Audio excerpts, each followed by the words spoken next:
लोकाभिरामं रणरङ्गधीरं राजीवनेत्रं रघुवंशनाथं कारुण्यरूपं करुणाकरं तं श्रीरामचन्द्रं शरणं प्रपद्ये। मनोजवं मारुततुल्यवेगं जितेन्द्रियं बुद्धिमतां वातात्मजं हरयूथमुख्यं श्रीरामदूतं शरणं प्रपद्ये। श्यावल रामचंद्र भगवान की जय। सनम आपति महादेव। जय श्री राम। बहुत बहुत स्वागत फिर से। तो सभा का आरंभ करें। तो जैसे हमने एक कुछ महीनों से ट्रेडिशन बनाया है, अभी तक तो चल ही रहा है कि हर फर्स्ट सैटरडे के महीने के हर first Saturday we have an invited speaker जो किसी एक विषय पर इन डेप्थ हमसे बात करेंगे, तो हमारे सबके ज्ञान में थोड़े बहुत वृद्धि होगी। मुझे पता है मेरे ज्ञान में तो बहुत वृद्धि होगी, क्यों आज का जो विषय में तो विषय ही समझ में नहीं आ रहा, टाइटल ही मेरे समझ में नहीं आ रहा कि टाइटल क्या है। तो मैं I am looking forward to that. तो आज की आपको ये सूचना तो मैं भेज ही चुका हूँ, तो फिर भी जरा सा परिचय करा दूँ। आज की वक्ता हैं डॉक्टर सरोज अग्रवाल। सो सरोज जी पहले भारत में थी और वहाँ पर हिंदी की प्रोफेसर थी, और उसके बाद में कोयला और एनर्जी मिनिस्ट्री में कई सालों तक हिंदी सलाहकार समिति के सदस्य रही हैं। पर बाद में बच्चों की वजह से यूएस शिफ्ट हो गई। तो आजकल वो यूएस में डेटन ओहायो एक राज्य है, उसमें डेटन एक शहर, वहाँ पर रहती है। तो ये इनका आज का जो टॉपिक है, विषय है, वो है रस निष्पत्ति। अब मेरी उनसे बात हुई तो अब ये वो कहते हैं रस निष्पत्ति, तो मेरे तो कुछ समझ में नहीं आ रहा कि रस निष्पत्ति क्या होता है। पर जब बात हुई तो उन्होंने मुझे थोड़ा समझाया कि जैसे भाई तरह तरह का रस होते हैं भोजन में, नमकीन और मीठा और चटपटा, तभी तो मजा आता है ना भोजन का। कहीं अपने जाते हैं बारात वारात में, अब आजकल तो वो भी बंद हो गया, तो गोलगप्पे भी खाते हैं और गुलाब जामुन भी खाते हैं और हर तरह का स्वाद देते हैं, इसी में आनंद आता है।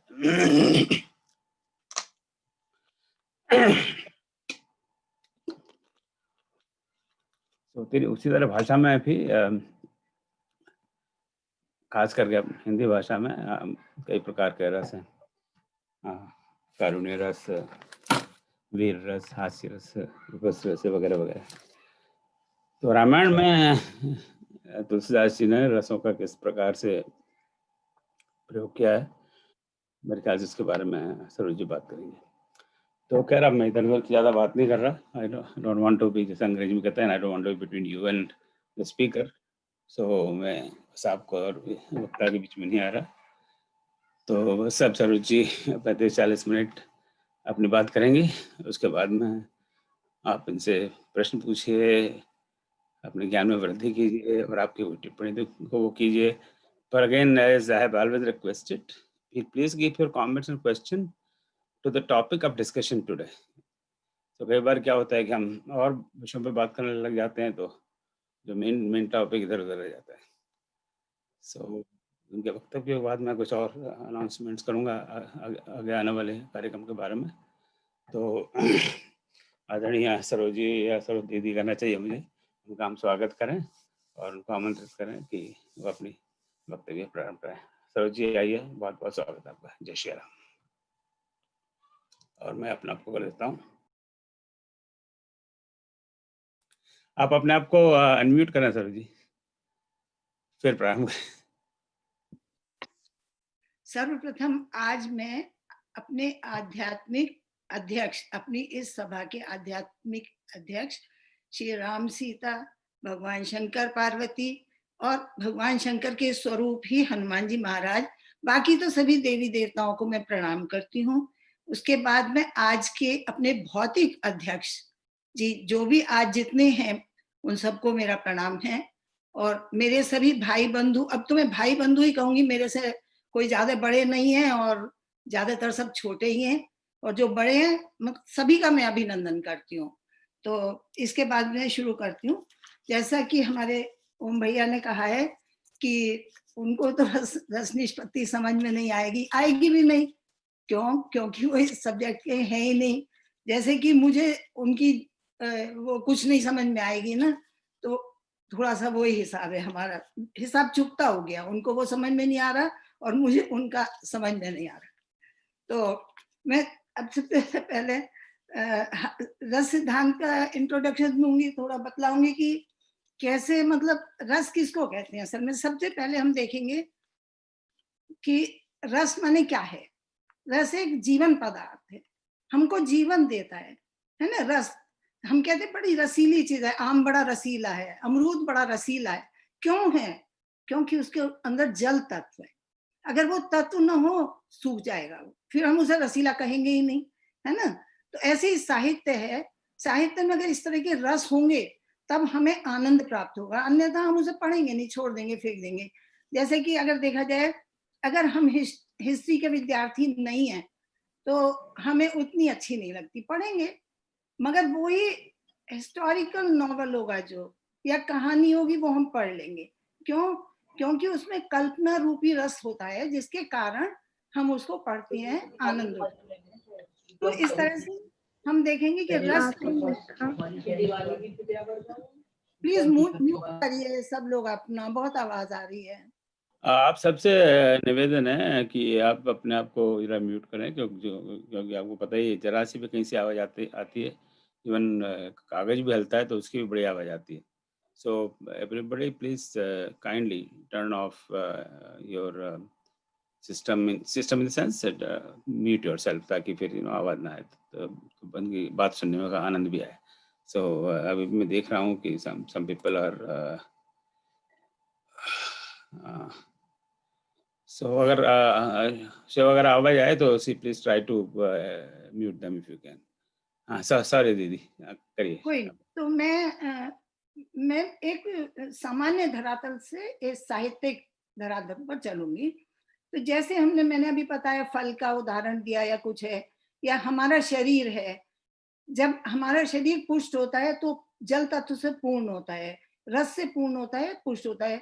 और जो जो रस समाप्त होने लगता है तो हमारा शरीर सूखने लगता है। तो उसी प्रकार रस की स्थिति है। और ये रस क्या है? अब फिर हम इस शारीरिक उससे उदाहरण से मैं आती हूँ कि रस तत्व क्या है। तो रस जो है वही मैंने जैसे कहा जल तत्व है।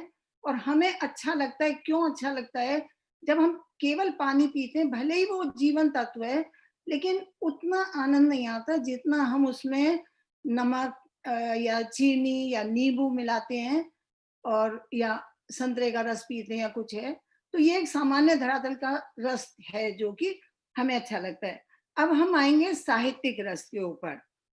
तो ये रस, साहित्य में ये रस जो है, हमारे साहित्य शास्त्रियों ने, जो काव्य शास्त्री होते हैं, साहित्य शास्त्री, काव्य शास्त्री, काव्य शास्त्र के अंतर्गत जिसको हम इंग्लिश में पोएटिक्स कहते हैं, और उस काव्य शास्त्र के अंदर प्रोज और पोएट्री दोनों आते हैं। मतलब काव्य नाम सुन के काव्य शास्त्र जब हम कहते हैं, तब ये मत सोचिए कि वो केवल पोएट्री है, उसमें प्रोज भी आता है और पोएट्री भी आती है। तो हम देखते हैं कि उसमें वो हमें कितना आनंद प्रदान करता है। तो इस तरह से ये क्या है, एक हमारा हर्ष, हर्ष का प्रमुख साधन है, हमें बहुत खुशी देता है। जो साहित्य का रस है वो हमें बहुत खुशी देता है। तो अब मानव जीवन में हम देखेंगे दो प्रकार के सौंदर्य होते हैं। मानव जीवन में दो प्रकार के सौंदर्य होते हैं। एक शारीरिक सौंदर्य, जिसमें हम कहते हैं कि हमारी नाक, उसकी नाक बड़ी अच्छी है, उसकी आंखें कितनी प्यारी हैं, ये सब है ना। और दूसरा भाव पक्ष, जिसके अंदर उसकी भावनाएं व्यक्त होती हैं। जैसे अब कभी कभी हम किसी को देखते हैं, सांवला रंग होगा, कैसा भी होगा, लेकिन वो बहुत आकर्षक लगता है हमें। क्यों? क्योंकि शायद वो मन का बहुत अच्छा है, इसलिए हम देखते ही कभी किसी को कहते हैं कि वो कितनी सुंदर लग रही है या कितना सुंदर लग रहा है। और तो इस तरह से ये हमारी सौंदर्य की परिभाषा होती है। अब हम काव्य के ऊपर आते हैं।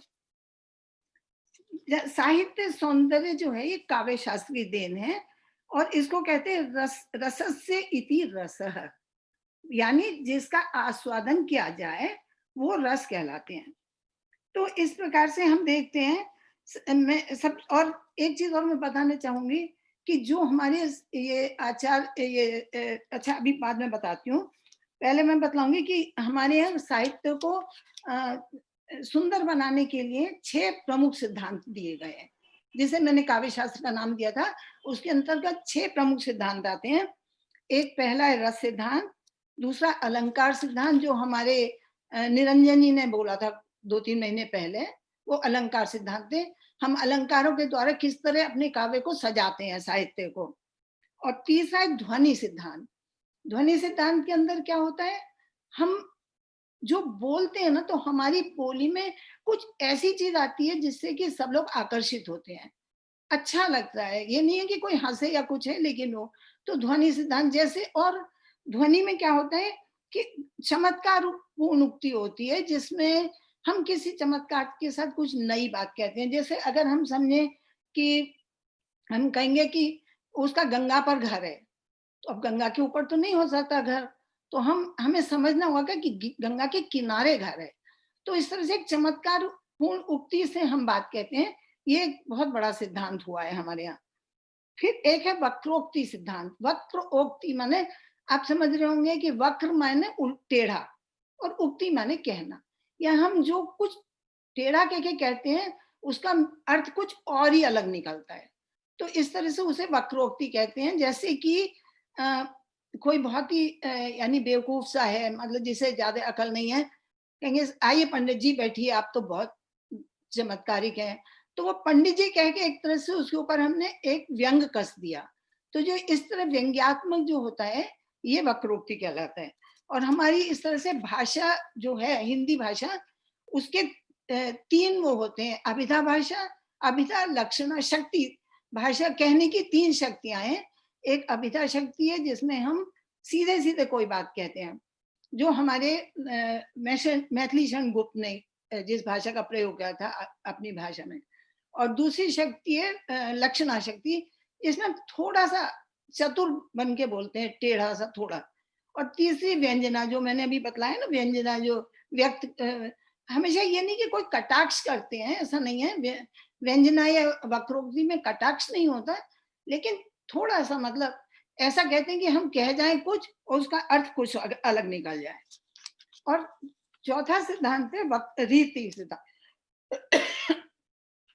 5वां सिद्धांत है ये रीति, जिसमें हम विशिष्ट रीति, जैसे हम सामान्य जीवन में जानते हैं ना कि रीति माने क्या, ढंग। तो हम कहते हैं ना मनुष्य को, ये ढंग से नहीं चल रहा, ये ढंग से नहीं बैठ रहा, ये ढंग से नहीं खा रहा। तो मतलब इस तरह से भाषा में रीति है जिसमें कि उसकी शब्द शक्ति है, या उसके श्लोक उसका काव्य का ढंग, कहने का ढंग कहना चाहिए। तो ये पद रचना किस प्रकार की होती है, उसमें किस प्रकार के गुण हैं इत्यादि जो है रीति सिद्धांत के अंदर आता है।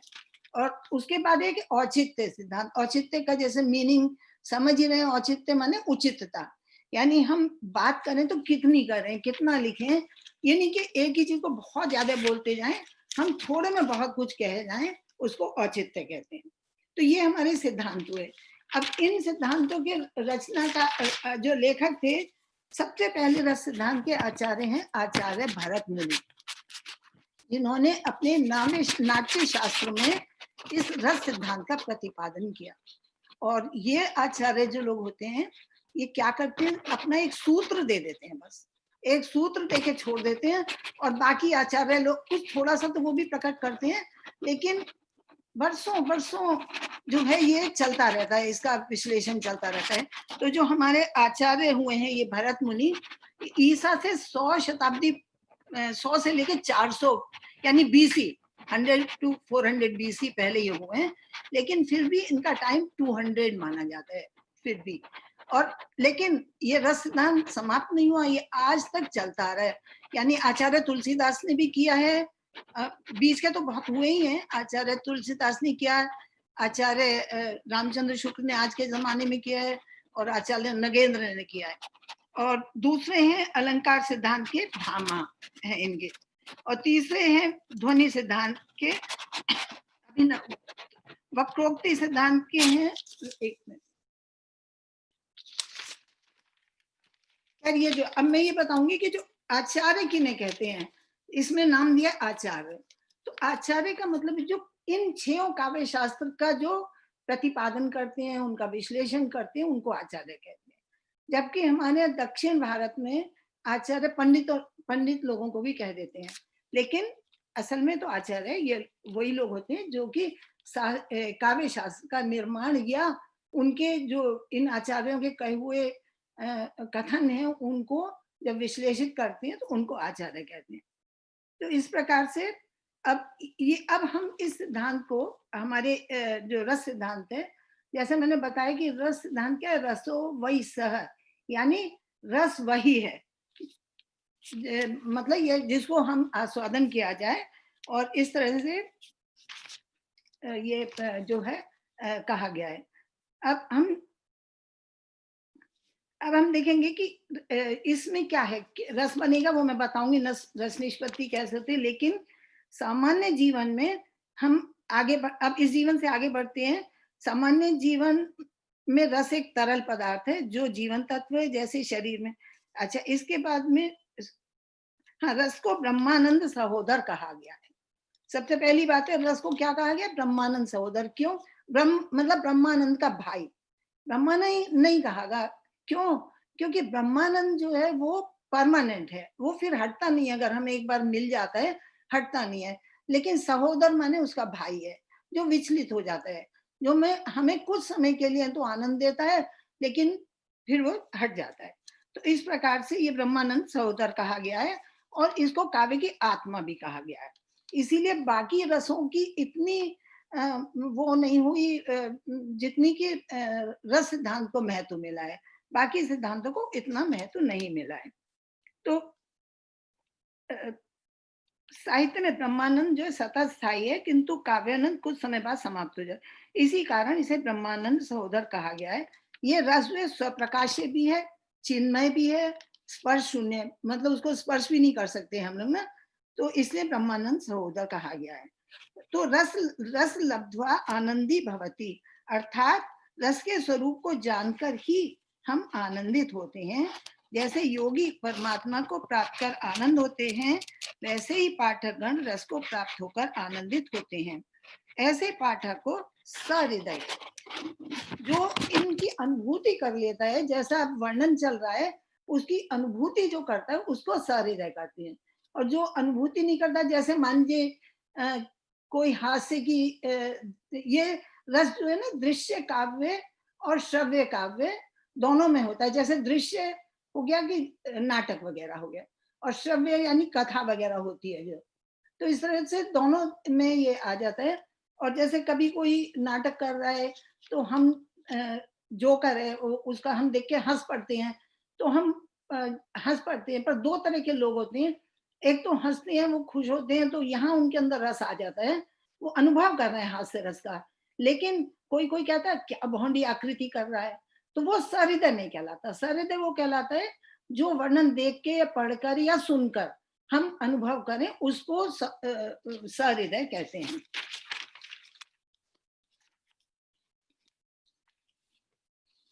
तो जैसा मैंने बताया था कि जो इनके प्रवर्तक हैं आचार्य भरत मुनि है, और इन्होंने सबसे पहले एक दिया था विभावानुभाव संचारी संयोगात रस निष्पत्ति।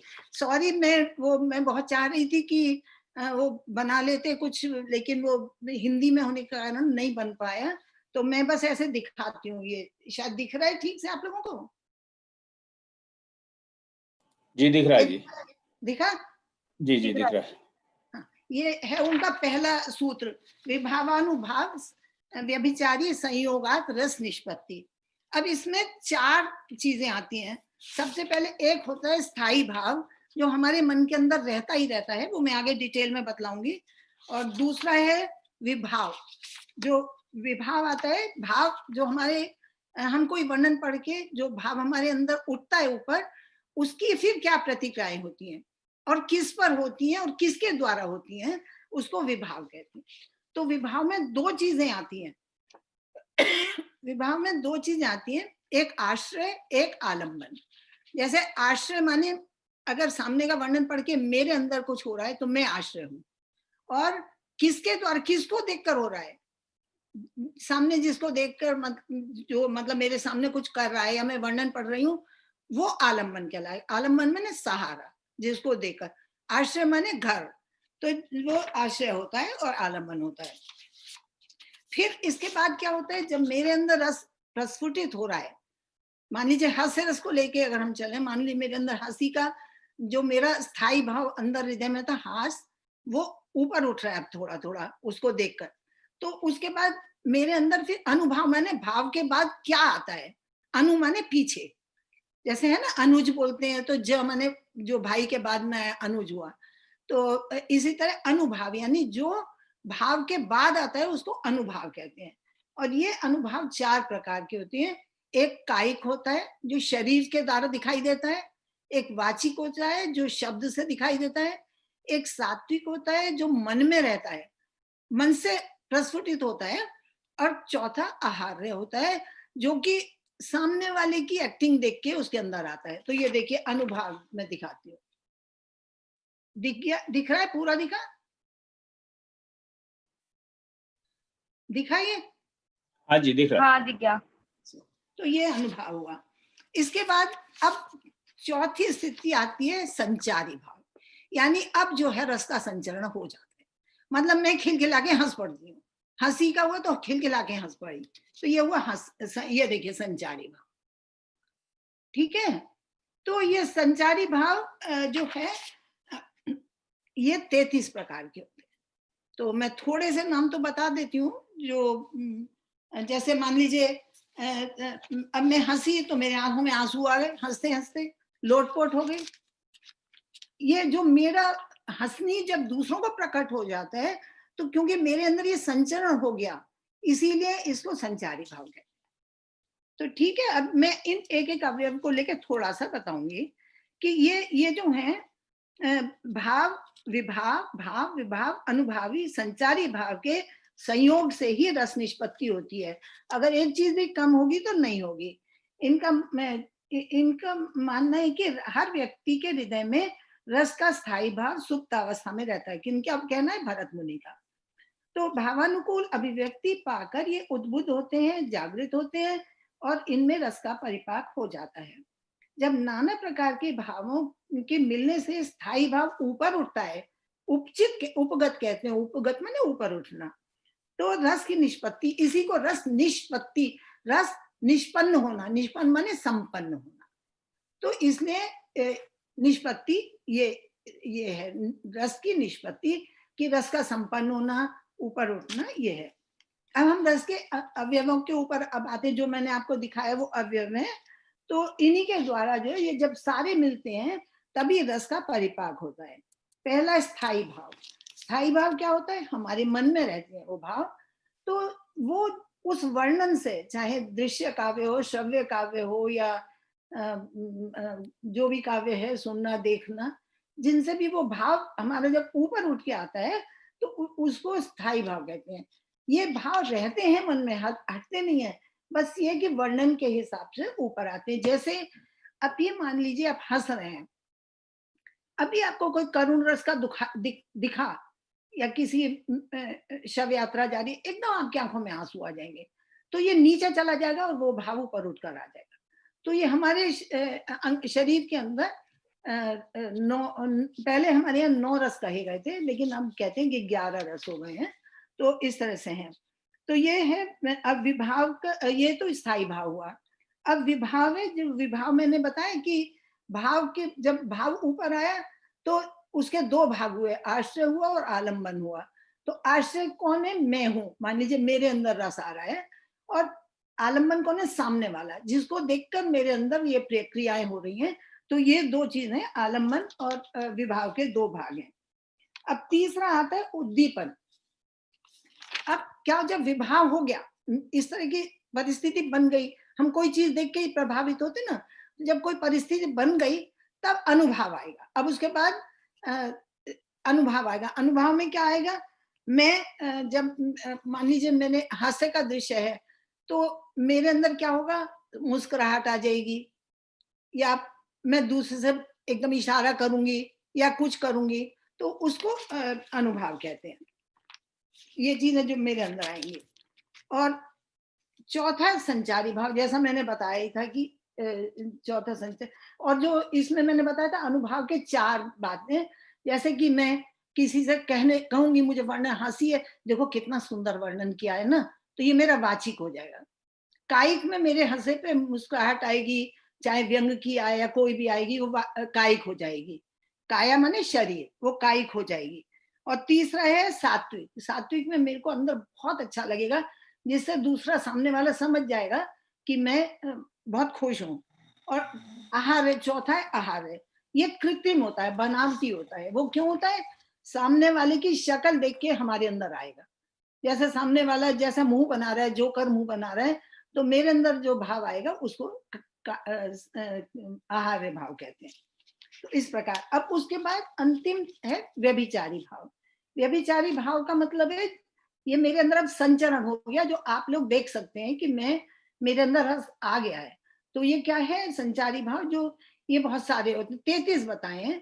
जैसे मूर्छा हो गई, हंसना हुआ, आंखों में आंसू आ गए, खिलखिलाना हो गया, जो हमारे वश में नहीं है, हम जानबूझ के नहीं कर रहे उसको, ये हमारे अंदर आ गए हैं, तो इन्हें संचारी भाव कहते हैं।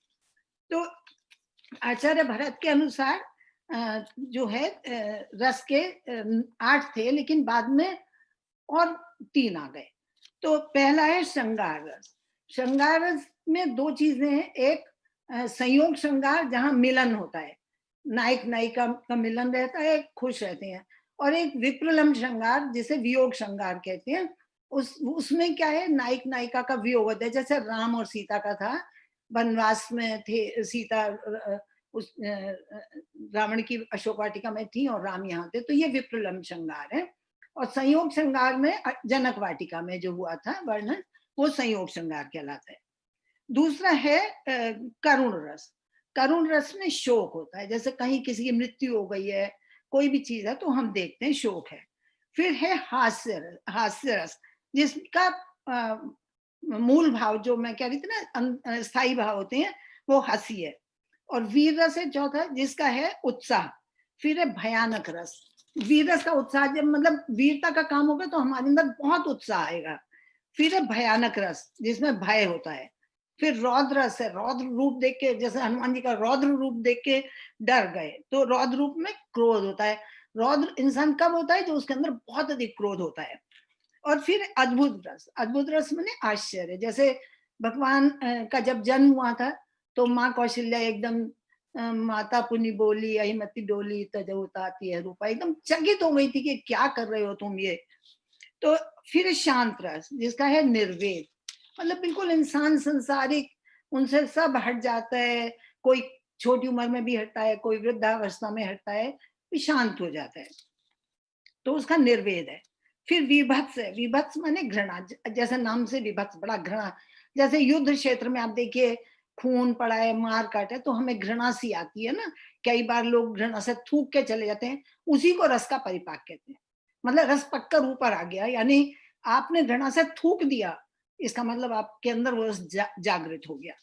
फिर है वात्सल्य रस, जैसे बच्चे के प्रति, जो इसका भी प्रेम है, प्रेम इसका वही है, बच्चे के प्रति होता है, जैसे माता को कौशल्या को हुआ, उधर यशोदा को हुआ, ये सब है। और एक है भक्ति रस, जिसमें होता है अनुराग, प्यार होता है। तो इस तरह से बाद में आते आते बहुत रस जुड़ गए। तो एक बार स्कूल टीचर ने बच्चों से पूछा कि बच्चों बताओ कितने रस होते हैं। तो एक बच्चे ने हाथ उठाया, सर सर मैं बताऊंगा। तो बोलता है कि अमरस। तो 10 वर्ष से अमरस। फिर एक बच्चे ने हाथ उठाया, सर सर मैं बताता हूँ। तो उन्होंने पूछा कि हाँ बताओ, बोला बतरस, बातों का रस। तो बातों के रस के ऊपर मुझे एक बात, बिहारी की एक कविता याद आती है, दोहा, जो कृष्ण और राधा के बारे में है, कि कृष्ण और राधा, राधा ने कृष्ण की मुरली छुपा ली है और दूर दूर हैं, एक सभा है, कोई भवन है, दूर दूर है। तो कृष्ण वो तो क्या है, वो कहती है राधा बतरस लालच लाल के मुरली लई लुकाए, कि कृष्ण से बातें करने के लालच में राधा ने मुरली छुपा ली। अब कृष्ण क्या रहे, मांग रहे दो, तो कह रहे कि तो कहते हैं कि मुरली लई लुकाए देन बतरस लालच लाल के मुरली लई लुकाए देन भौ सोहन करे, वो भौ में वो करती है, भौ से मतलब कसम खाती है मेरे पास नहीं है, भौ करे सोहन हंसे और देन कहे लट जाए, और फिर जब उन कहते दो, कहती मेरे पास नहीं है। तो ये मतलब बतरस का एक उदाहरण मैंने आपको बताया, तो ये बतरस का एक उदाहरण है। अब हम आते हैं रामायण के संदर्भ में रसों का, मैं बिल्कुल संक्षिप्त में बात करूंगी। तो पहला श्रृंगार रस कहलाता है। ये मैंने नायक नायिका के परस्पर प्रेम के प्रति और उनकी वेशभूषा, श्रृंगार कैसे, जैसे हम नाम से जानते हैं ना, श्रृंगार मतलब इंसान कब करता है श्रृंगार, वो खुश होता है, सब है ना, तो वेशभूषा ये सब जो श्रृंगार के अंदर आते हैं। और साहित्य में ये प्रेम के रूप में जो नायक नायिका के प्रति प्रेम होता है, नायक नायिका ही नाम लेंगे ना, पति पत्नी का नाम नहीं लेंगे, नायक नायिका कोई भी। तो यह रस नायक नायिका के परस्पर प्रेम और उसकी वेशभूषा, श्रृंगार आदि को दिखाता है। तो संयोग श्रृंगार जो होता है वो मिलन पक्ष में कहलाता है। इसको जहां पर मतलब भले ही वो दूर दूर हो लेकिन वो खुश है, दुखी नहीं है, तो मिलन पक्ष में आता है।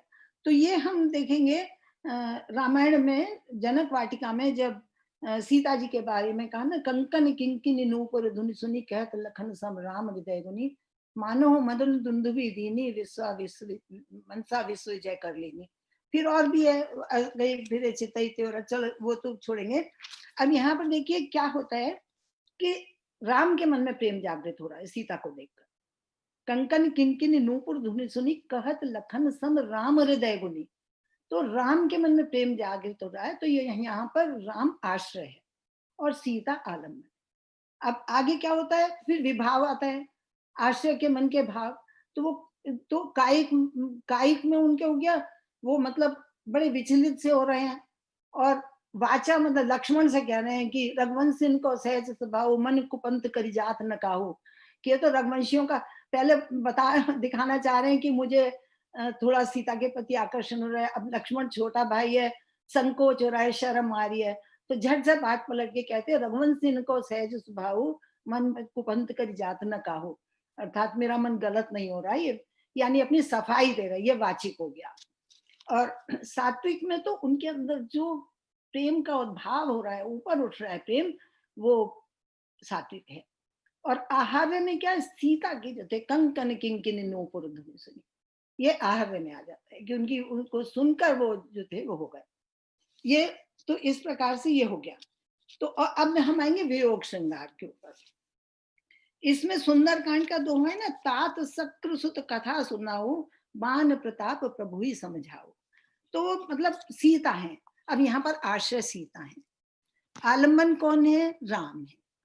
तो वो हनुमान जी को ये कहती है कि हे भगवान, हनुमान जी आप जाके उनको शक्रसुत मतलब इंद्र के पुत्र जयंत वाली कथा सुनाना, जो उन्होंने सीता के चोंच मारी थी ना पैर में। अगर आप लोगों को किष्किंधा कांड का ध्यान होगा कि सीता जी के पैर में चोंच मारी थी और भगवान ने तिनके से उसकी आंख फोड़ दी थी, और शायद उसी तिनके को जनक वाटिका अशोक वाटिका में दिखाया, जो सीता की ओट वो बनाए, रावण की ओट करने वाला। तो वो मतलब ये वो बताती है, ये वियोग श्रृंगार है। इसमें वो बताती है कि स्थायी भाव रति हो गया जैसे है, और अनुभाव विभाव में सीता हो गई आश्रय, आलम्बन तो राम है। और फिर क्या, फिर अनुभाव में आ जाता है कायिक, जो मतलब परेशान है और साड़ी भी नहीं धुलवा रही हैं, कपड़े भी ऐसे ही सिर झुकाए बैठी हैं, ये सब है। और वाचिक में तो हनुमान जी से कह ही रही है, तात्र सुत कथा सुनाओ, ये हो गया हनुमान जी से कहना। और सात्विक जो है वो सिर नीचा करे बैठी हैं। और आहार में तो मृत्यु भाव है, वो कहती है ना कि मास राम आओ ना आओ तो मुझे मरा हुआ समझना, भगवान से जाके कह देना। तो ये सब जो हो गया, ये जो है, इससे इन सब वर्णन को जब हम पढ़ते हैं तो हम भी तो दुखी होते हैं। जब हम सीता का इस दुख को देख रहे हैं तो हमारे अंदर भी दुख पैदा होता है। तो ये हमारे अंदर रस का प्रस्फुटन होता है। रस का मैंने पहले भी बोला कि सहृदय बताया, इसलिए सहृदय जो समान हृदय का हो, उस हृदय से हमारी समानता हो, उसको सहृदय कहते हैं। तो ये हुआ। अब हम लेंगे हास्य रस के ऊपर। स्थाई भाव हास है और इसकी वो है, तब हरिगण बोले मुस्काई निज मन मुकुर बिलोकहु जाई। आपको याद होगा बालकांड के शुरू में जहां पर नारद जी को मोह हो गया था ना, वो विश्व सुंदरी से प्रेम हो गया था, शादी करना चाह रहे थे और फिर भगवान ने उनकी बंदर की मूरत बना दी थी। तो हरिगण माने शिव जी के गण जो थे, वो देखकर मुस्काते हैं और कहते हैं कि तुम अपना मुंह जाके देखो, तुम्हारे शादी करेगी क्या वो। तो उनको तालाब के पास ले जाके, पहले मेरे ख्याल में शीशे वगैरह नहीं होते होंगे, तो वहां जाके दिखाया।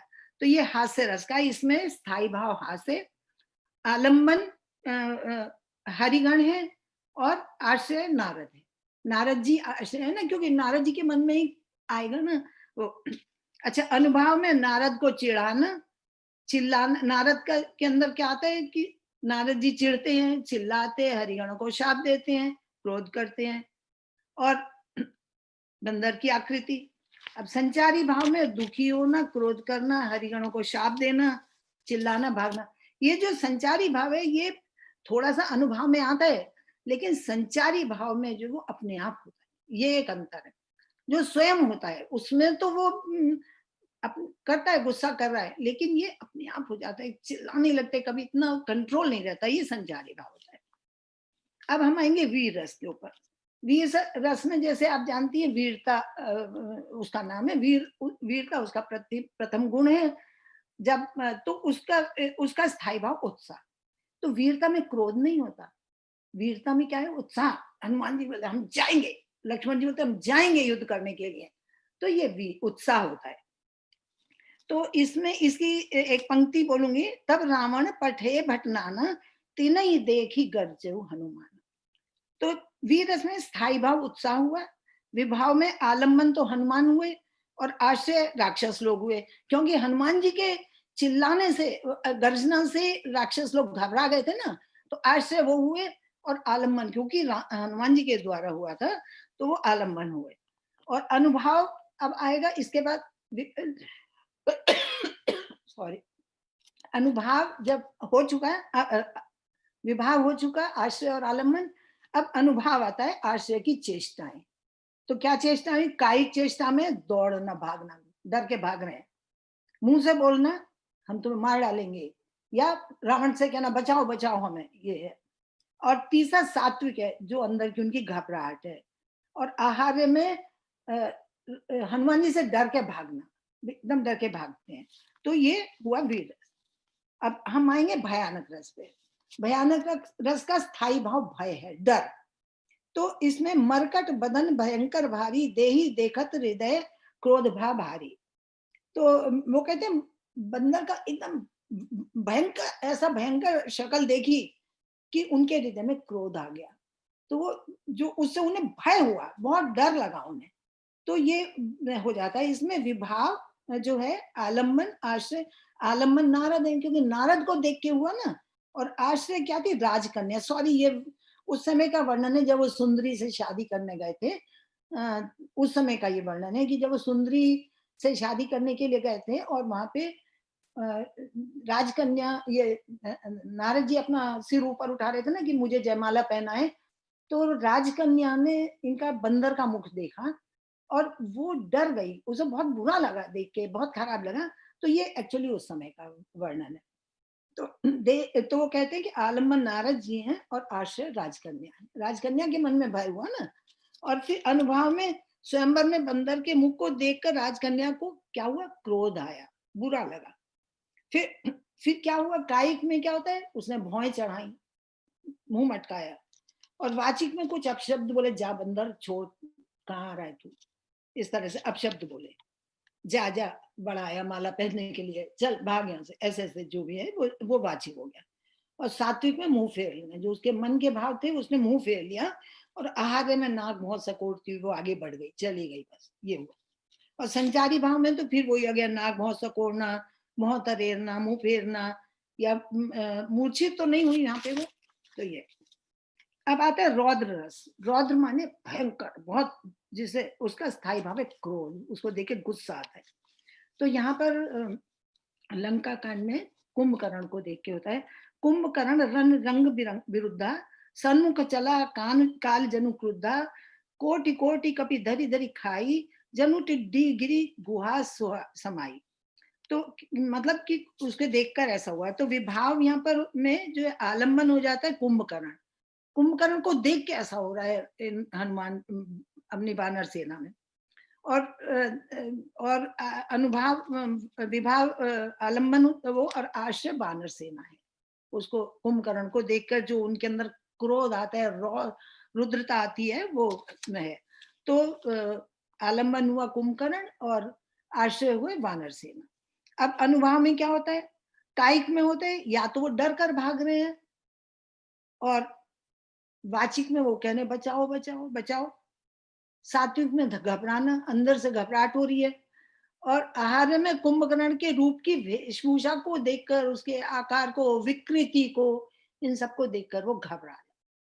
तो इस तरह से ये रौद्र रस का परिपाक हो जाते हैं। ये वर्णन पढ़ के जब हमारे अंदर आता है तो हम भी थोड़े से परेशान हो जाते हैं कि क्या ये था। अब आता है विभत्स रस। विभत्स रस में क्या होता है, एक घृणा का होता है, जिसके अंदर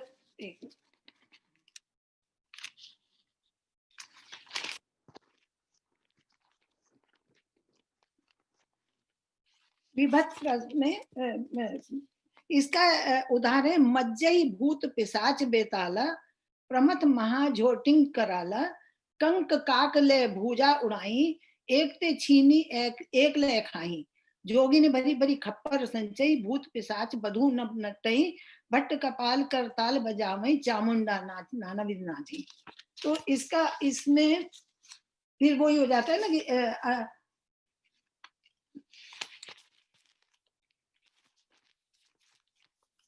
स्थायी भाव है घृणा, जुगुप्सा घृणा होती है, और वहां का वर्णन जो है वो सब आश्रय विभाग के अंदर आ जाता है कि किस तरह से इन लोगों के अंदर हमला देखकर जो घृणा पैदा होती है।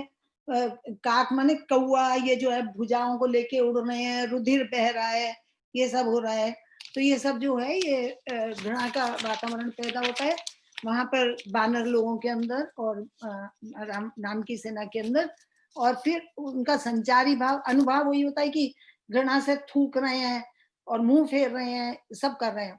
और संचारी भाव में बस फिर वो हो जाता है, भाग रहे हैं, मुंह बना रहे हैं, ये सब जो है वो संचारी भाव हो जाता है। इसके फिर अब आते हैं हम सुंदर से अद्भुत रस के ऊपर। अद्भुत रस में अद्भुत रस में है, जब भगवान राम पैदा होते हैं ना, तो माता बोली, देख की चकित रह गई बोली, कीजे सुशील लीला अति प्रिय। भगवान राम को जब शंख चक्र गदा पद्म उस चतुर्भुज रूप में देखा तो माता जो थी परेशान हो गई। तो वो कहती है, एकदम आश्चर्यचकित रह गई और कहती है, कीजे सुशीला अति प्रिय शीला, यह सुख परम अनूठा। यहाँ स्थायी भाव आश्चर्य है, और विभाव में आलम्बन तो भगवान हो गए जो विष्णु रूप में आए थे, और आश्रय कौशल्या माँ हो गई, और सात्विक भाव उनके अंदर तो जागा मन में, संकल्प विकल्प। और वाचिक में वो प्रार्थना करिए, कीजिए शीला अति प्रिय शीला, यह सुख परम अनुपा। और वाचिक में हो गया प्रार्थना करना, जो वो प्रार्थना कर रही हैं। और सात्विक में मन में जो संकल्प विकल्प आए वो अब जागृत हो रहे हैं, और आहार्य में भगवान के रूप में माँ विमोहित हो रही है, तो कौशल्या। तो ये हमारा हुआ शांत रस, अद्भुत रस, सॉरी। अब इसके बाद में इस तरह से हाथ जोड़ना, विनम्र होना, आश्चर्यचकित, पसीना आ जाना, ये सब जो है संचारी भाव है। अब हम कहेंगे करुण रस। जैसे हम किसी दुखी उसको देखकर रोने लग जाते हैं, दुखी होते हैं, तो वही है करुण रस में। ये राम के वन जाने के उस परिप्रेक्ष्य में राजा दशरथ का विलाप करना जो है, तो लोग विकुल मूर्छित नर नाहु, कहा करिए कछु सूझत नहीं। कि राजा मूर्छित हो गए, क्या किया जाए, कुछ भी समझ में नहीं आ रहा कि क्या किया जाए। तो ये है स्थायी भाव, शोक। विभाव आलम्बन आश्रय, आलम्बन राम है क्योंकि राम गए, उनलिए शोक हुआ दशरथ को, और आश्रय तो दशरथ हो गए। तो अनुभाव में क्या होता है, कायिक में वो सिर सिर धुन के पछता रहे हैं, हाथ मार रहे हैं, हे राम ये क्या हो गया, ये सब है। वाचिक में ये दुष्टनी के कहीं ने क्या कर दिया, ये इस न मैं इसकी बात सुनता, ये वाचिक हो गया। फिर सात्विक हो गया पछताना, रुदन करना, मैंने क्या कर दिया, ऐसा क्यों हुआ। और आहार्य में राम और सीता लक्ष्मण की वेशभूषा देख के जो वो दुखी हो रहे हैं कि ये राजकन्या आज किस रूप में जा रही है, ये राजपुत्र आज किस रूप में जा रहे हैं। तो सीता को अनअलंकृत देखकर, ये सब देखकर उनको मूर्छा आती है, और ये सब अनुभव है। और संचारी भाव में रो रहे हैं, मूर्छित हो रहे हैं, गिर गिर पड़ रहे हैं, सिर फोड़ रहे हैं, भयभीत हो रहे हैं, उठ उठ कर भाग रहे हैं, बड़बड़ा रहे हैं, भाग रहे हैं कि पकड़ लो राम को। और वो तो इस तरह से ये वो हो गया। अब आते हैं हम शांत रस के ऊपर। स्थायी भाव निर्वेद, निर्वेद माने अनासक्ति, शांत हो जाता है इंसान। एक स्थिति कभी आती जब शांत हो जाता है, उसको कुछ नहीं चाहिए, संसार से ऊपर उठ जाता है। तो वो कहते हैं अर्थ न धर्म न काम रुचि, चहु न पद निर्वाण, जन्म जन्म रघुनाथ पद देहु दया करी राम। तो यहाँ भक्त सांसारिक झंझटों से विमुक्त होकर ईश से प्रार्थना करता है, पर अब वो परम शांत हो चुका है। स्थायी भाव है इसमें निर्वेद, निर्वेद जैसा मैंने बताया, स्थायी भाव निर्वेद है। विभाव हुआ, आलम्बन हुए भगवान, आश्रय हुआ भक्त। और अनुभाव में कायिक निष्प्रिय है वो जाना, मतलब निष्प्रिय, भगवान संसार से हट जाता है। और वाचिक में वो प्रार्थना करता है, हाथ जोड़ता है। सात्विक में उज्जवल भाव, मन के अंदर उसके बहुत पवित्र भाव होते हैं। और भगवान आहार्य में भगवान के स्वरूप पर वो मुग्ध हो जाता है, बहुत अधिक मुग्ध हो जाता है। तो अब इसके बाद में है वात्सल्य रस। वात्सल्य रस जैसे आप जानते हैं कि संतान के प्रति प्रेम को कहते हैं, तो इसका भी स्थायी भाव प्रेम है। तो इस तरह से वो माता कौशल्या का जब राम को झूला वूला झुलाती है ना, उस समय प्रेम मगन कौशल्या निस दिन जात न जान, सुत स्नेह बस माता बाल करी चरित करी गान।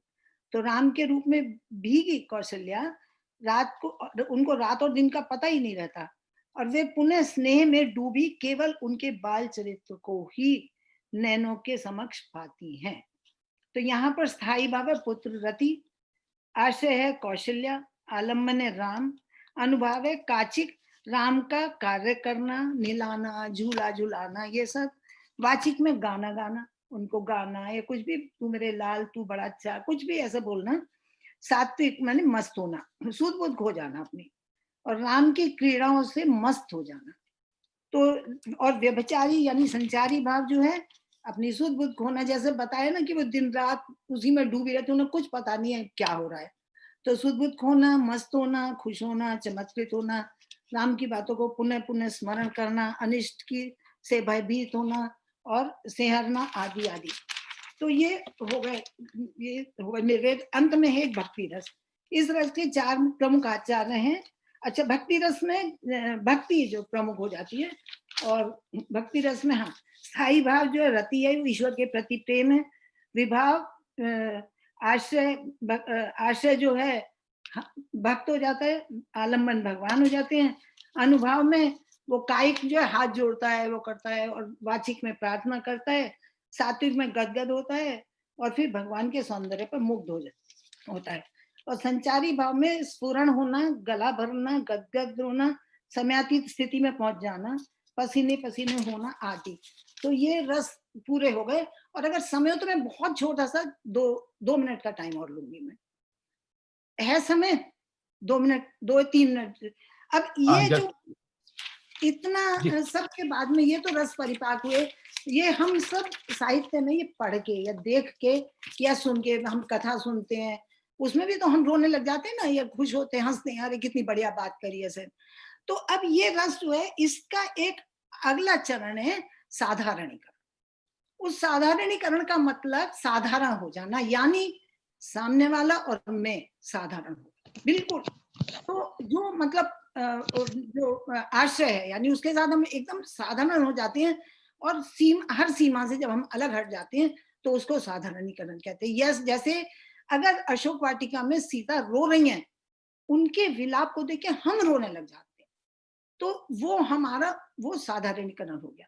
और ये साधारणीकरण किसके साथ होता है? सहृदय के साथ होता है। केवल सहृदय मैंने शुरू में बतलाया था, जो सामान्य हृदय का, अच्छे हृदय का होता है, वो सहृदय कहलाता है। तो ये साधारणीकरण जो है केवल सहृदय के साथ होता है। और जैसे अगर हम हंसी का देखते हैं तो हम हंस जाते हैं, करुण रस का देखते हैं करुण में पहुंच जाते हैं। तो और वैसे ये साधारणीकरण सिद्धांत बहुत बड़ा है। कभी अगर समय मिलेगा, आप लोगों की आज्ञा होगी, तो मैं वो भी वर्णन कर सकती हूँ। लेकिन आज के लिए मैं शायद आप लोगों से अपने समय की सीमा देखते हुए, मेरी समय सीमा बता रही है कि तू अब चुप हो जा, तो मैं आप लोगों से आज्ञा चाहूंगी। और आप सबको प्रणाम, मेरा अभिनंदन। मुझे ये जो अवसर दिया इसके लिए मैं बहुत बहुत आभारी हूँ। और जो भी गलतियां हों उन्हें क्षमा कीजिए।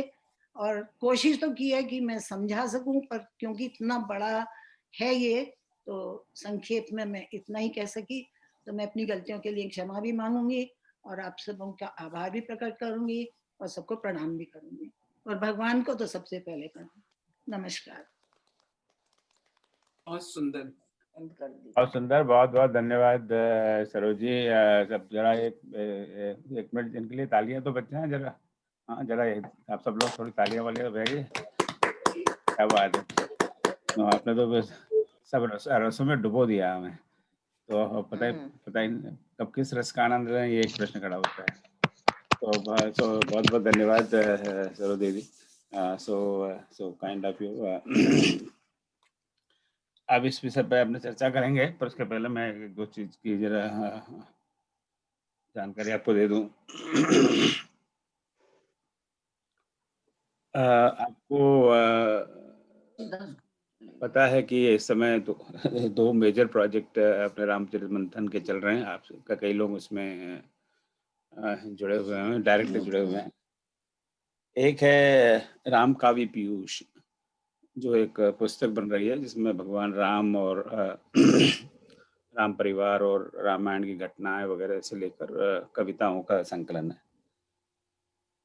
तो इसमें पूरा एक संपादक मंडल की रचना हुई। इसमें 7 संपादक हैं और करीब मिड जुलाई यानी अगस्त सितंबर 2.5 महीने पहले ये प्रोजेक्ट शुरू हुआ था।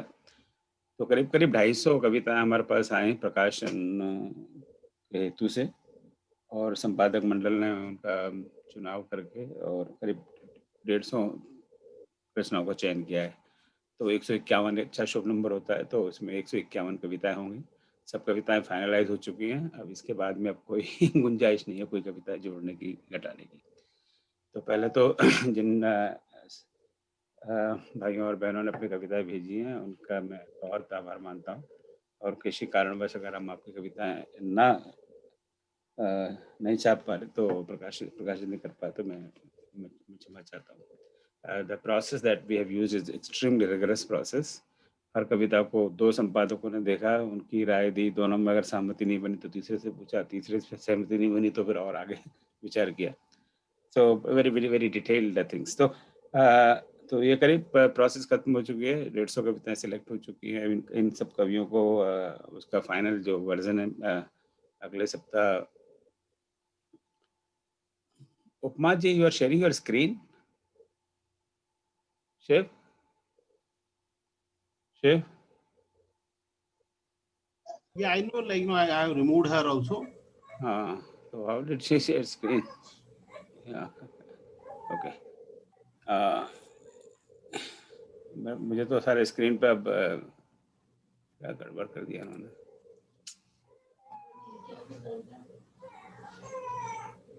Okay. अब देखिए ना, एक भी व्यक्ति जरा सा अनुशासन का पालन नहीं करता, सारा कार्यक्रम गड़बड़ हो जाता है। या शेयर स्क्रीन लगा दिया या फिर अपने आप को म्यूट नहीं किया, तो प्लीज म्यूट एवरीबॉडी। प्लीज आप अपने आप को म्यूट रखें। जब आप बोल रहे हैं तब अनम्यूट करें, फिर म्यूट। देख, जितनी देर सरोज दीदी बोल रही थी, मैंने पूरे पीरियड अपने आप को म्यूट रखा, आपने देखा हुआ कि जब मुझे बोलना था तभी मैंने आपको अनम्यूट किया। तो मैंने ये इसलिए बताया कि विजयादशमी जो 25 अक्टूबर को है, 25 अक्टूबर को विजयादशमी के दिन इस पुस्तक का लोकार्पण होगा शाम के 6 बजे भारत के समय के अनुसार, क्योंकि इसमें सारे विश्व के कवियों की रचनाएं, तो जब वहाँ शाम के 6 बजे होंगे तो यहाँ सुबह के 7:30 ह्यूस्टन में होंगे, और मेलबोर्न में जहाँ जैसे कई कभी हैं उसमें रात के 10:30 बजे होंगे। तो कम से कम सब लोग जुड़ सकें, इसलिए थोड़ा टाइम तो इसके सारे information we will send you later on also.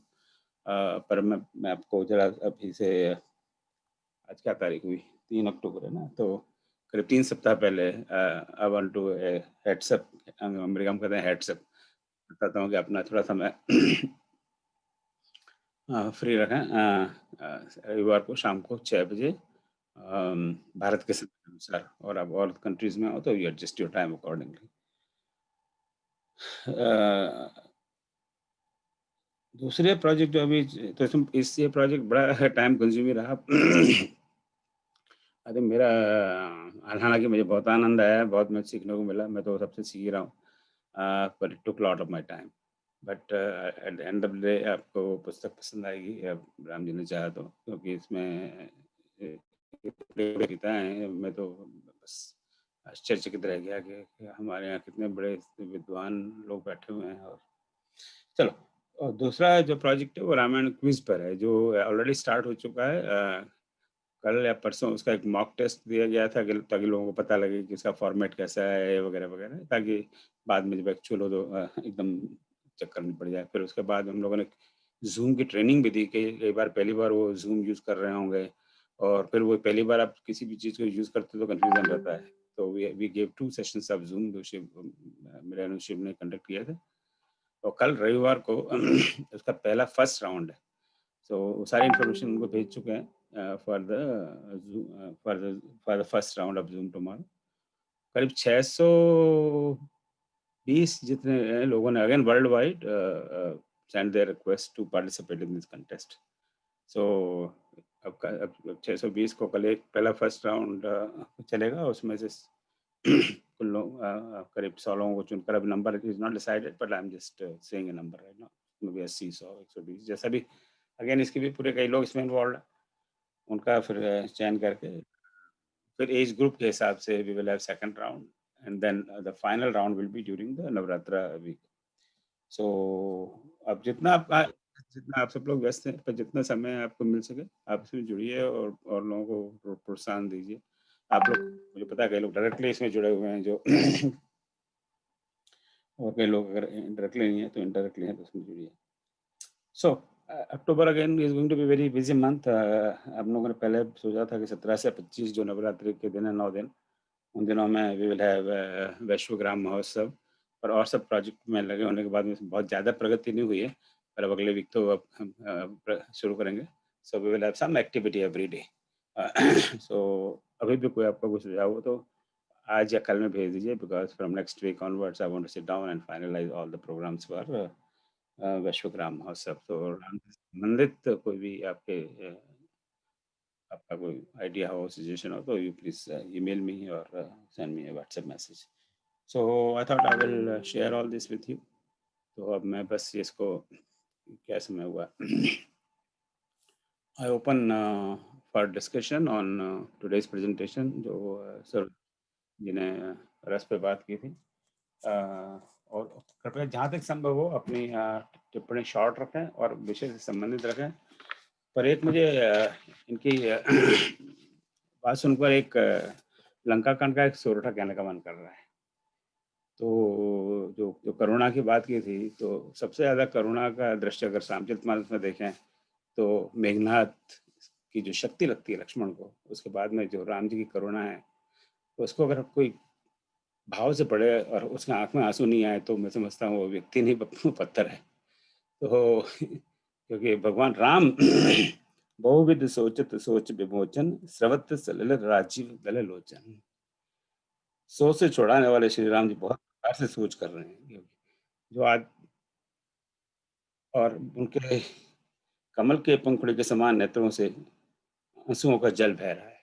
सो उनको बड़ी ग्लानि हो रही है कि देखो मेरी वजह से मैंने मेरा भाई खो दिया है। एक पत मैं ये इसको तो आने की ज़रूरत नहीं थी यहाँ मेरे साथ, वनवास तो मुझे मिला था, और देखो अब मैंने अपना भाई खो दिया, अब मैं क्या किस मुँह से जाऊँगा। सब बहुत-बहुत दुखी हैं, सब बहुत करुणा का I think extreme line of करुणा अगर कहें कि सबसे ज्यादा करुणा वाली लाइन इस रामचरितमानस में कौन सी है, तो ये इस पंक्ति को सबसे ज्यादा करुणा रस वाली है। प्रभु प्रलाप सुनिकान विकल भय बानर ने कर। उसके बाद में सुरठा है, सुरठा 61वां अलंकार में। तो प्रभु का प्रलाप सुनकर सारे बानर बहुत व्याकुल हो गए। तो मतलब बड़ा करुणा का बहुत बड़ा माहौल है। करुणा रस का जो ये प्रसंग है, इसका कोई जोड़ नहीं है। पर यही देख तुलसीदास जी की ये साहित्यिक कैपेबिलिटी और एबिलिटी आप देखिए। उसके बाद में दूसरी लाइन तुलसीदास जी क्या हमारा दिमाग बदल देते हैं, करुणा से एकदम वीर रस में पहुंच जाते हैं। आए गए हनुमान जिम करुणा में वीर रस। सो उस करुणा वाले माहौल में, उस करुणा प्रसंग वाले माहौल में तुलसीदास जी ने अपनी कलम से उस करुणा को एकदम वीर रस में परिवर्तित कर दिया।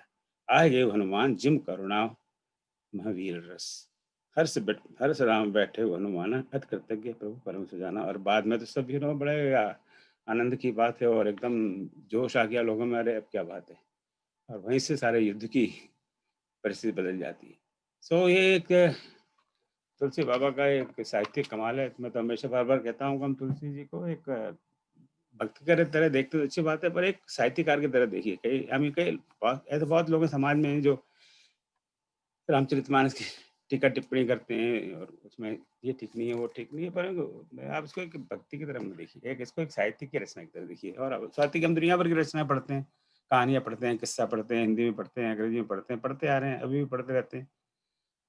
तो एक साहित्य की तरह से उनकी इस रचना को देखिए कि ये आदमी आज से 500 साल पहले ये कितना बड़ा साहित्यकार हुआ था देश के अंदर।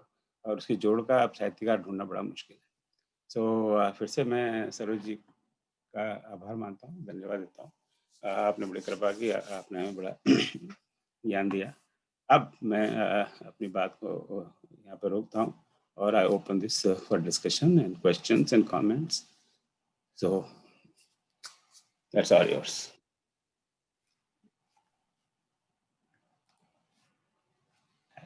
So anybody has a question, comment?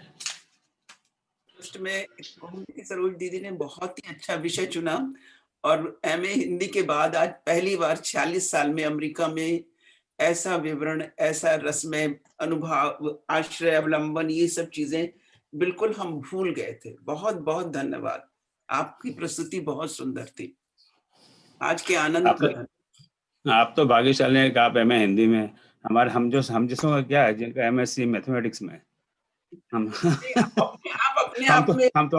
सिर्फ अल्फा स्क्वायर और बीटा स्क्वायर और इंटीग्रेशन क्योंकि उसमें जब टेस्ट होते थे हाई स्कूल इंटरमीडिएट में भी, तो वो एक दोहा या कोई चीज देते थे, कविता, उसमें से कहते थे इन सबको सर्च करो कि क्या, कौन सा रस है, क्या आश्रय है, क्या अवलंबन है। और उस समय जब आप छोटे होते तो कितने गुस्सा खाते हो कि हमें इसकी क्या जरूरत है। लेकिन आज हम बड़े हो गए हैं उम्र में, अब एब्स्ट्रैक्ट चीजों को समझ सकते हैं, तो उनका रसा स्वादन, उनका आनंद अंतर मन तक उठा सकते हैं। ये फर्क है। तब खाली पास करने के लिए पढ़ते थे, अब अपनी एनरिचमेंट के लिए सुनते हैं और पढ़ते हैं। Thank you.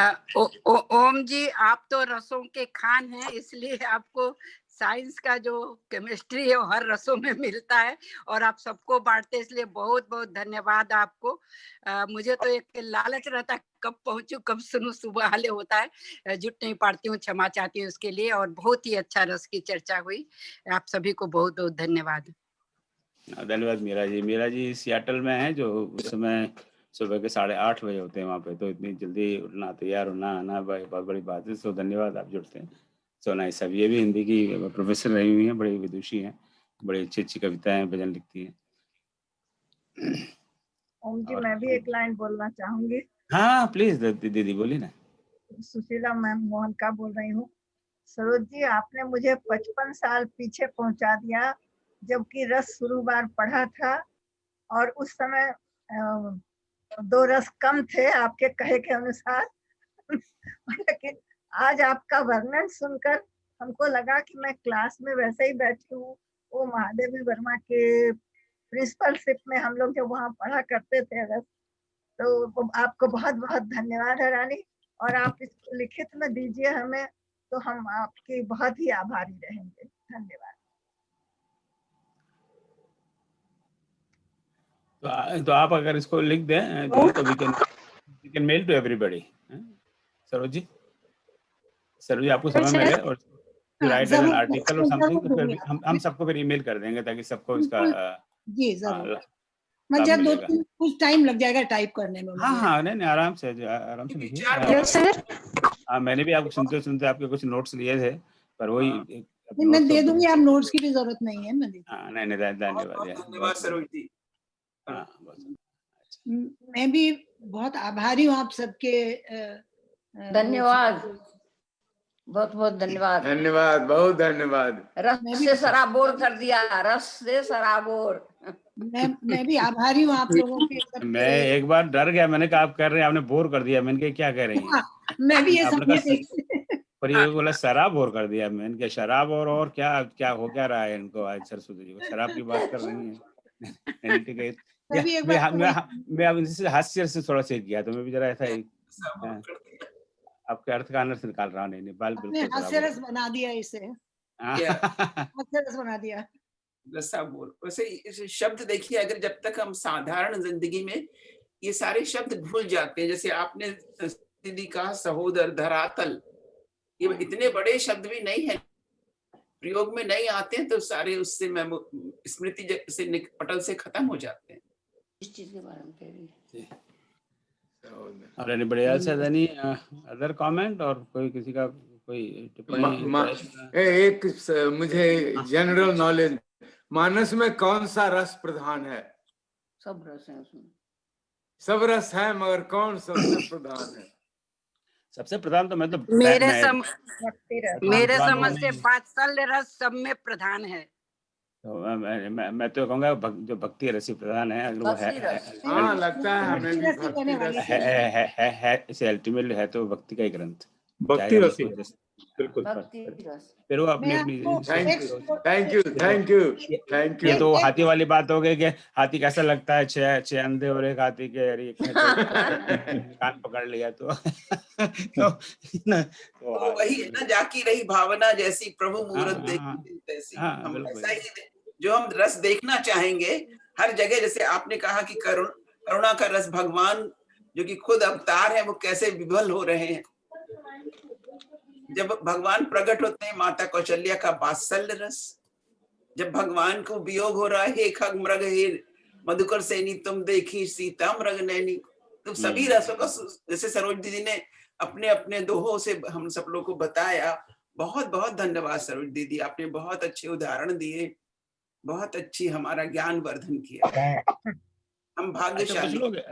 कुछ लोग चैट पे प्रश्न डाल रहे हैं, रामायण क्विज कब है, उसका लिंक कब मिलेगा? उन सबको हम लोग ईमेल वगैरह भेज रहे हैं रेगुलरली, तो आप विचलित ना हो।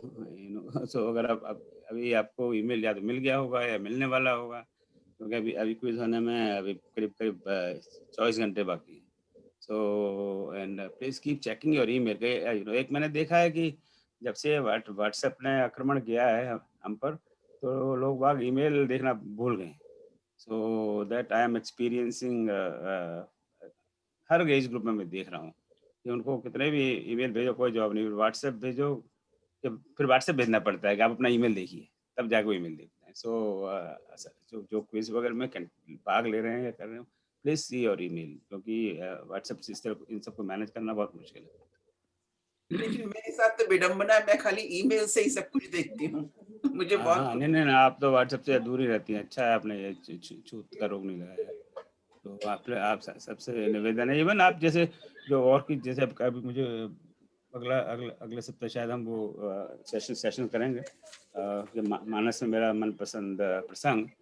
अब उसमें मैं ईमेल ऑलरेडी भेज चुका हूँ जिन लोगों को प्रेजेंट करना है, तो उसमें से आई थिंक 2 या 3 ने कंफर्म किया है, बाकी 8 ने कंफर्म नहीं किया। अब मुझे पता नहीं कि वो करेंगे नहीं करेंगे, और उसका कारण ये है कि वो अपना ईमेल ही नहीं देखते। तो अब हम उसी दुविधा में रहते हैं कि करेंगे नहीं करेंगे। तो अगर आप फिर बोलेंगे अरे आपने तो हमको बताया नहीं। अरे भैया अपना ईमेल लीजिए। व्हाट्सएप से संभव नहीं है, व्हाट्सएप से it's very hard to track things. Search नहीं कर सकते आप ईमेल से, हमको उसको प्रॉपर फोल्डर में डाल देते हैं, so then it's easier to manage. WhatsApp is not easier to manage, you know. तो आपने आज अभी WhatsApp आपने एक संदेश डाला, कल शाम तक तो और दूसरे 500 संदेश हैं, अब आपके संदेश को हम कैसे ढूंढें? Then I have to remember, right? So that's not that's so the WhatsApp is a messaging system. It's just a very short messaging. भैया आप कैसे हो, मैं बढ़िया, बात खत्म हो गई. But it is not something that you can archive, you can file, वो सब limitations हैं उसकी. तो किसी के इस तरह के प्रश्न हो, they should always use email, not WhatsApp. एक बार मैं कल के लिए कार्यक्रम पूछना चाहती हूँ, कुछ कल क्या है? नहीं, कल दीदी आपके लिए एक्चुअली कुछ नहीं है, क्योंकि कल वो ऑटोमेटेड टाइप ही फर्स्ट राउंड ऑफ टेस्ट है. सो आई नो आप you want to get involve, पर ओनली 5-6 लोग हैं जो आईटी, उनको ऐसे भी चाहिए जो लोग हैं ना टेक्नोलॉजी में जरा माहिर हो. सो हाँ, तो देयर आर 5-6 बिल्कुल. Sir, what is the time of the quiz? You will get mail. I'm not going to answer any question or quiz here, but anyway, you are in India, right? Yes, sir. So it's 8 p.m. India time. Ji sir. तो तुमने email देखा? Sir, yes. So you didn't find it there? कितना email में मैं खुद ही भेज चुका हूँ. I've written it. It's 8 p.m. tomorrow. हाँ जी sir. So you know it, right? हाँ जी sir. देखो. और एक हमने देखा है कि एंड आई थिंक इन लोगों का दोष नहीं है कि आप किसी को भेजेंगे 8 PM में, तो आदमी ट्रस्ट नहीं कर सकते, वो दो बार 3 बार वेरीफाई करेंगे. So we need to trust. एक बार कह दिया, अगर हम किसी वजह से चेंज करना, तो वी विल आल्सो इन्फॉर्म कि ये चेंज है. So if it is inform to you, तो it is at that time. So tomorrow is 8 PM and you should and you will get another email. अगर या तो मिल गया होगा. Shiv, have we sent emails to all participants for tomorrow quiz? Shiv? Okay, he's not there right now. So वो सब link विंक सब तैयार है कल की. We have checked that all that this morning. और वो they will be sent. और बहुत जल्दी भी हम नहीं भेजने चाहते, बहुत जल्दी भेजो तब फिर वो गायब हो जाएंगे. So everything is on track, बिल्कुल. और बताइए, anything else?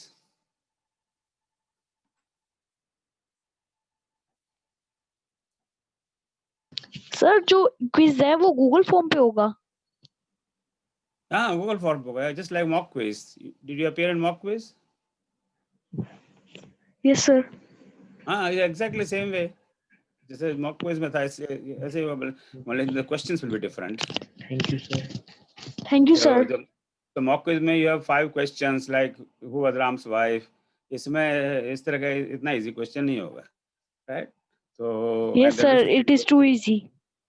So there will be 15 questions in this quiz, and they will not be as easy as who was Ram's wife. इसमें ऐसा question होगा who is my wife, then you will have hard time, right? I'm just joking. Don't take it seriously. So इसीलिए तो mock quiz हुआ था, that you get familiar with the format and the structure. So when the actual round 1 is there, then you don't get confused कि क्या हो रहा है. It's exact same thing. इस कार्यक्रम को भी, जो कल आगामी कार्यक्रम है क्विज का, उसको भी हम वॉच कर सकते हैं लेटर ऑन लिंक में. हाँ, later on, definitely. When I think we go to the कल ये क्विज होने के बाद में we will do the selection के second round के लिए कितने लोग बुलाने हैं, या सीधा ही फाइनल में ले जाना है. And then we will do the age group thing. We will have probably 3 age groups. और जब वो then we will have a question answer, like we'll ask them question, right? कि करुण रस किसको कहते हैं? करुण रस का एक एग्जांपल दीजिए रामचरितमानस में. जो जिन्होंने आज का सेशन अटेंड किया है उसको उसका फायदा मिल जाएगा. तो that we can watch, then they will say कि भाई ये एग्जांपल है. सो या उनको कह देंगे ये वाली चौपाई गा के ये कौन सा किस प्रकार का रस है. चलो इतना कठिन भी नहीं पूछेंगे यहाँ पे लोग, ये बच्चे लोग हैं प्रश्न पूछ रहे हैं, वो घबरा जाएंगे कि क्या बवाल. कई बार क्या होता है कि पता होता है, लेकिन फिर भी अपने आप भी, जैसे बीओ का इतना अच्छा वो है चौपाई, लेकिन नहीं याद आता है कई बार. हाँ, so इसीलिए we will have definitely one more round, probably 2 rounds, depends on कल eventually how many we select. Like अगर कल 15 क्वेश्चन है और people are answering 2 या 3 या 4 क्वेश्चन करेक्ट, तो they are not definitely bringing back to the second round. कुछ है वो सब, कई क्वेश्चंस बहुत इजी हैं, कुछ मीडियम है, कुछ ठीक है. सो ऐसे ही होना चाहिए. अब हम लोग यूनिवर्सिटी में 40 साल से पढ़ा रहे हैं तो कुछ ना कुछ इस तरह का गोरख धंधा तो सीख ही गए हैं और कुछ भले ही नहीं सीखे हैं। पर नहीं, जन चेतना और जागृति के लिए रामायण से जोड़ने के लिए ये बहुत ही अच्छा आपने चुना है विषय क्विज का। वो रामायण तो दैट विल बी तो क्विज कल खत्म होने के बाद आई विल अपडेट एवरीबॉडी कि कहाँ है व्हाट इज कल शाम को 8 बजे भारतीय समय, उसके बाद में रात तक के आप विल मेक दैट डिसीजन। ये सोचने का विषय देता है ना लोगों को, जागृति का। राइट। और जी anybody else has anything to talk about? हाँ जी, वेदिका Pandey, you have a question बेटा? Vedika, what's your doubt? I've seen on a chat there's a young girl, she wants to ask question. Vedika? Yeah, actually, I have a doubt. So then she can ask her doubt. नहीं, लेकिन हिंदी में कहते हैं कि शक, संदेह और शंका और फियर, चिंता, ये सब नहीं करनी चाहिए। पर वो अब पता नहीं क्या पूछ ही नहीं रही हैं। ठीक है, हो सकता है कि उनकी शंका जो है उसका निवारण हो गया हो। हाँ, हो सकता है। निवारण हो गया हो। तो बहुत बहुत धन्यवाद, मैं विदा चाहती हूँ। धन्यवाद जी Anam. If there's nothing else, we will close the session. Anybody else has anything to say? So फिर से मैं आप लोगों से निवेदन करूंगा कि if you are not in our WhatsApp group, so we have opened now second WhatsApp group because first तो वो full हो गए. So we'll just a mirror copy of that. So join that group for regular information, or join this our channel again for regular availability of this सब। जैसे इन्होंने इतना बढ़िया बात की है रसों पर, so we will also be there. ठीक है। Vedika Pandey, her question is that based on Ramayana story will not come. Disappear हो गया message. What you were asking. Sir, the questions that are based on the Ramayana story will come on or based on. No, it's not based on today's lecture. So today's lecture has nothing to do with quiz. So the quiz is based on Ramayana and mostly Ramcharitmanas Ramayana. एक निराला जी का बड़ा सुंदर वर्णन है संयोग श्रृंगार पे, जब वो वही राम सीता को देखते हैं ना तो बोलते हैं नैनों से नैनों का उत्थान पतन, नैनों से नैनों का प्रिय संभाषण। ये मुझे बहुत पसंद है। उस समय भूल गई क्या नाम है। बहुत सुंदर।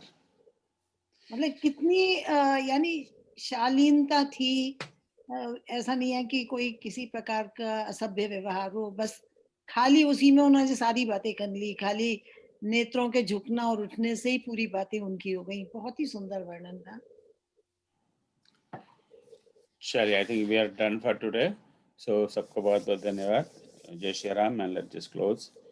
ओम सर्वेषां स्वस्तिर्भवतु, सर्वेषां शान्तिर्भवतु, सर्वेषां पूर्णं भवतु, सर्वेषां मङ्गलं भवतु, सर्वे भवन्तु सुखिनः, सर्वे सन्तु निरामयाः, सर्वे भद्राणि पश्यन्तु, मा कश्चित् दुःखभाग् भवेत्। ॐ असतो मा सद्गमय, तमसो मा ज्योतिर्गमय, मृत्योर्मामृतगमय। ॐ शान्तिः शान्तिः शान्तिः।